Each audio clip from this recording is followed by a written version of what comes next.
Hey guys, in this video we're going to talk about the second part in the system design series for Diablo 4. Diablo 4's lead system designer David Kim goes into detail about itemization and how the community feedback has influenced change in the design of Diablo 4. So let's get to it. Starts off by saying, in part 1 we addressed many of the open questions from the community about the Diablo 4 game designs revealed at BlizzCon. I recommend checking that out if you haven't already. I've also done a video on part 1 of the series that I'll link up here. Make sure to check that out before continuing with this video. He goes on to say, itemization is a huge core part of any action RPG. We're focusing specifically on itemization in this blog because it's a complex and nuanced topic. Let's start with two key principles that guide us as the Diablo 4 development team. First, we agree that adding depth and customization to your character through itemization is incredibly valuable and important to the game. This has been the most discussed topic since we revealed Diablo 4. To be clear, we believe Diablo 4 itemization should be deep and rewarding, and that's one of our highest priorities. Another important philosophy across the whole game for our team is the concept easy to learn, difficult to master. This core philosophy helped many of us become the hardcore gamers we are today, and one we want to embrace throughout the Diablo 4 development process. I can get behind this philosophy of easy to learn, difficult to master to a certain extent. One of my biggest gripes with the game Path of Exile, for instance, is the barrier to entry. It's not a noob-friendly game at all, and it's hard to balance a game around casual players and the hardcore players that just want to sit on forums all day and learn as much as possible about a game. Some people might even argue that having a more complex game incentivizes new players to want to get better and learn more. But I'd like to see what you guys have to think about this particular thought process in the comments below.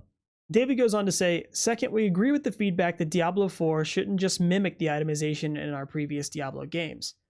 Our plan is to take the best parts of previous games and improve upon them while introducing new elements to make Diablo 4 unique. We don't want to create an exact copy of Diablo 2 or Diablo 3. It's worth calling out that on this subject, there was a lot of mixed feedback and differing opinions, and we acknowledge that means there's no single approach that everyone in the community will agree on. I'd like to see whose opinions were leaning more towards Diablo 3. But personally, I really don't think there's much of Diablo 3 that was particularly interesting enough to carry over into Diablo 4, aside from maybe the gameplay of classes felt pretty fluid and I guess exciting. But outside of that, I think there's Kanai's Cube, which is pretty cool. I think that once that was introduced, that opened up another set of layers to the game and made things a little bit more interesting. But there's almost nothing about the game that keeps me playing after a few days past a new season start. So hopefully they don't take too much from Diablo 3. And just to be clear, I'm not saying that Diablo 2 is the perfect game either. While Diablo 2 is one of my all-time favorite games, by today's standards, it's pretty bad. There's some aspects about it, like the in-game farming of like the 3 different in-game bosses that you have to kill over and over and over again just to get gear. Like obviously that's not a good system, but the progression itself in Diablo 2 felt really good. So hopefully they'll be able to capture that in D4. And before he jumps in, he says, thanks to your feedback, we have some potential changes we're actively discussing internally regarding itemization that we'd like to share with you today. And this part is really important. Again, we feel it's important to stress that this is very early design, and we're sharing this with the community far sooner than we ever have before. There will be problems with these ideas that we'll have to iterate through, and what's presented below is almost certainly not final. The reason we're sharing this so early is because we want to involve the community in our process and learn as much as we can from your feedback as soon as possible. Let's get to it. Affixes in Diablo 4. We went through so much great community discussion, including a fair amount of conflicting feedback, and we've had dozens of hours of discussion on this topic. We were left with two major takeaways. First, item affixes should be a meaningful part of character power.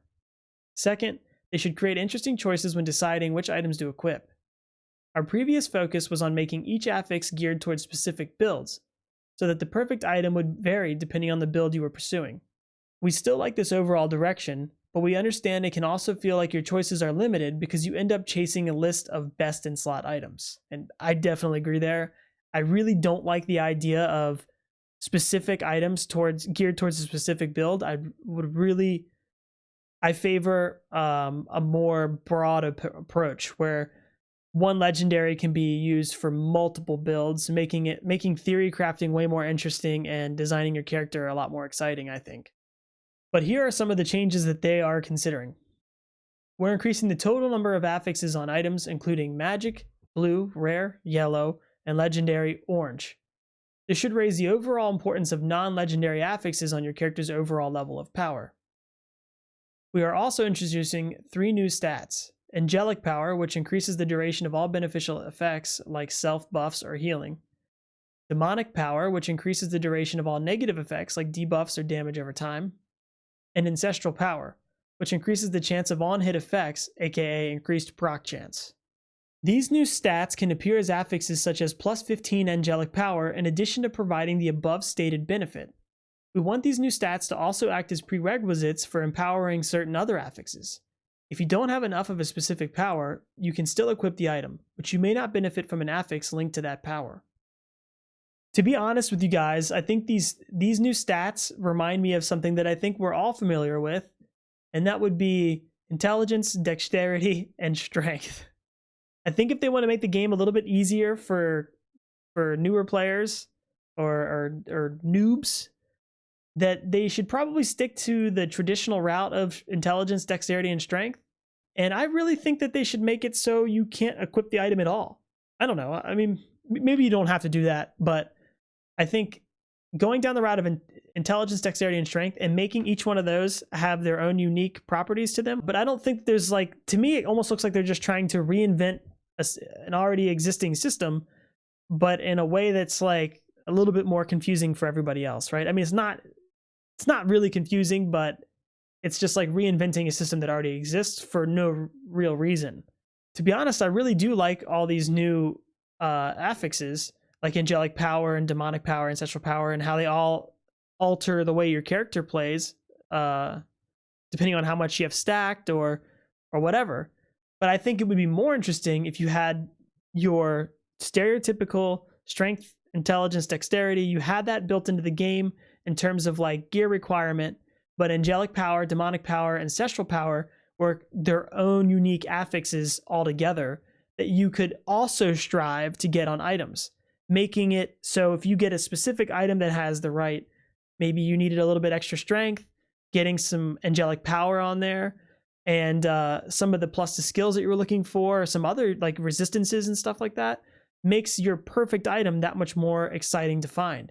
And the best thing about these new affixes is that they could continually add more and more and more down the line while keeping just strength, intelligence, and dexterity for gear requirements.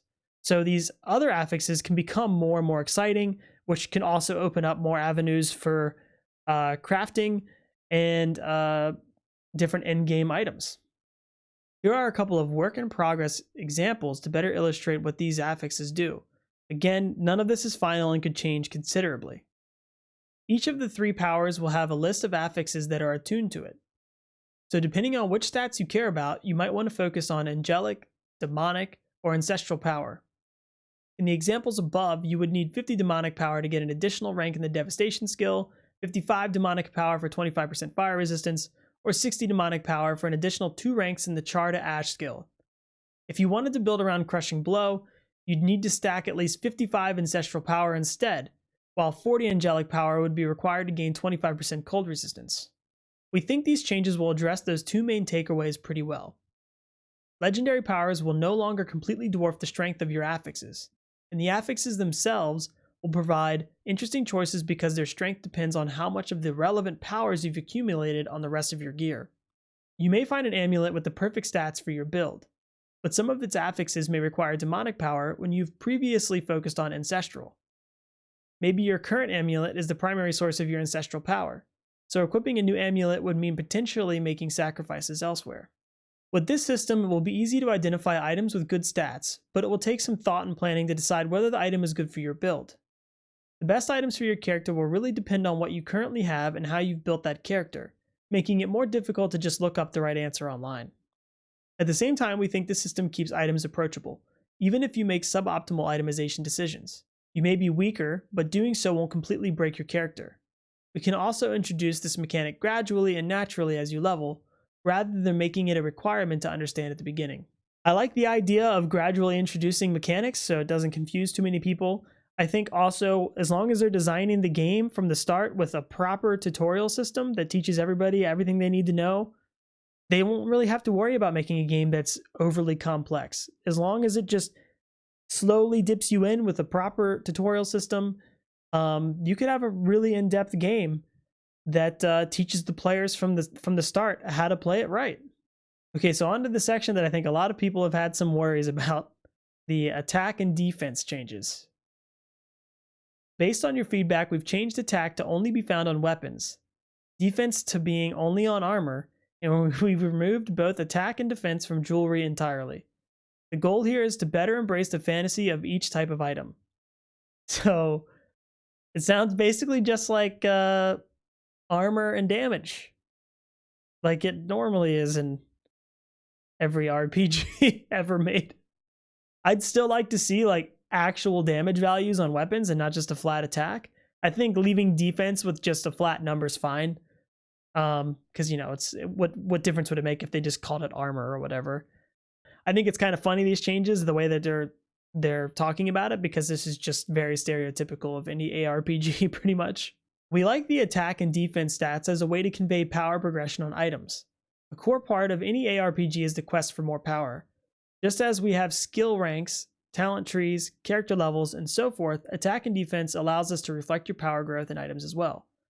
To be clear, attack and defense is not the end of the story for an item's power, but it does fulfill the easy to learn, difficult to master design philosophy by giving players a broad sense of whether the item is an upgrade.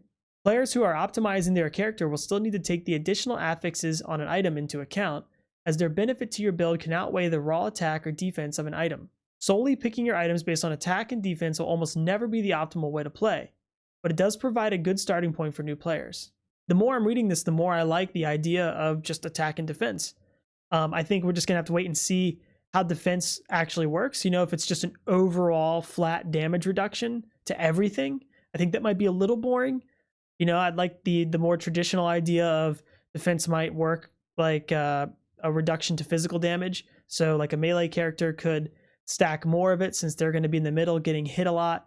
And, if they want to mitigate ranged attacks or specifically spells, you have resistances, but it'd be nice to have other avenues of reducing that as well, just to further customize your character. We'll have to see how it plays out. So far, I'm not completely opposed to this idea. I think it's kind of cool, actually. And lastly, they say it's important to reiterate here that items are just one part of a character's overall power.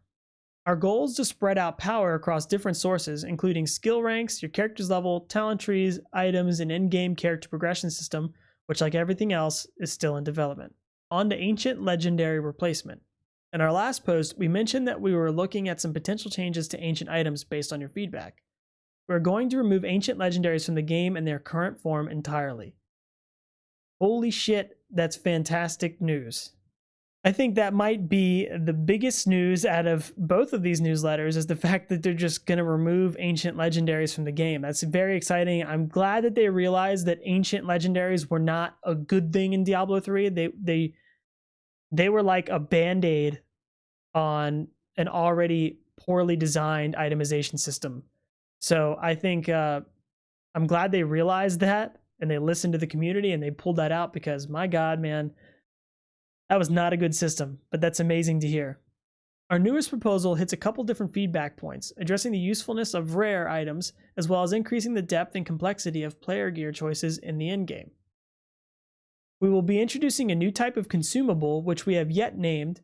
This item would be earned by killing monsters, just like other items. It would have one random legendary affix on it, drops only in the late endgame, and can be used to apply that affix to any non-legendary item. I'm really liking this so far. This means a few things. We create an elective mode for items that is experienced after players have had time to experience rare and legendary items normally, as well as familiarized. We create an elective mode for items that is experienced. Oh, why am I moving? We create an elective mode for items that is experienced after players have had time to experience rare and legendary items normally, as well as familiarized themselves with a variety of affixes. This adds a way to introduce new methods of play without adding even more power to endgame items. Rare items with the best affixes on them are always useful and retain value. That is all really, really good news. I think this is something that the community is going to love, including myself. I think that's great. I'm really glad that legendaries are not going to be the end all be all for characters build, and just hope that the rest of the design choices from here on into the future just get better and better, because this is definitely a great start. And I love the idea of crafting legendary affixes on a non-legendary item. I do think, though, that if the item drops with a predetermined affix, there will most likely be a surplus of all of them on the market, making it really easy for you to just trade for the specific affix that you want. But of course, that all has to do with how they balance drop rates. They could make these things really, really rare. So even seeing one is kind of like exciting, but then again, it has to roll like an affix that's useful to you. And if it's not, then you can just sell it. But so it's, depending on how their trading system works and how, important having currency will be, or however, it might still be exciting to get one. But I think it might actually be better to have multiple crafting materials that each have their own category of item affixes they can roll. Like, for instance, you have a crafting mat that has legendary melee weapon affixes, legendary shield affixes, legendary jewelry affixes, etc. So say you really liked a legendary affix on a particular amulet, but you wanted it on your rare chest piece, for instance. You just take a legendary jewelry affix crafting mat that can roll any legendary affix from any piece of jewelry, and just put that on your chest and see which one you get. And if you don't get the one you want, you get another one, and do it until you can try to find the one you're looking for.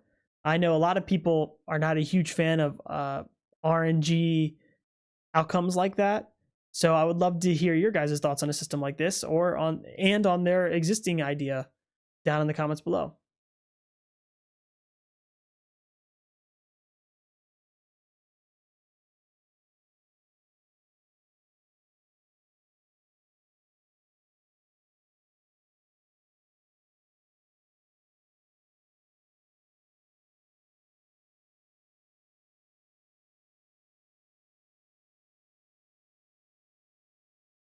More feedback.